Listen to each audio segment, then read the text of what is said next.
మీ బరువు ఆయన మీద వేయుడే.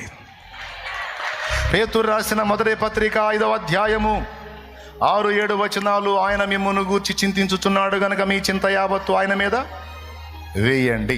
1, తగిన సమయమందు దేవుడు మిమ్మును హెచ్చించినట్లు ఆయన బలీయమైన చేతి కింద దీన మనస్కులై ఉండండి. ఈ 2 వచనాలే నేను చెప్పింది ఇప్పుడు దాకా.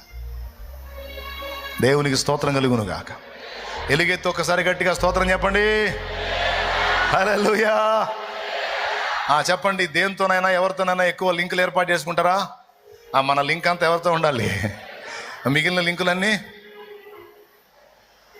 పెంచేసుకోవాలి. యేసయ్యతోనే మనం మనసు పెంచేసుకోవాలి. ఇంకెవరి మీద మనసు పెంచుకోవద్దు. ఎంతవరకు అంతవరకు. పిల్లలు పుట్టారా, బాధ్యత నెరవేర్చు, వాళ్ళకి అన్యాయం చేయవాకు.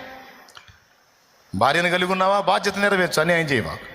భర్తను కలిగి ఉన్నావా, బాధ్యత నెరవేర్చు, అన్యాయం చేయవాకు. ప్రేమను చూపు.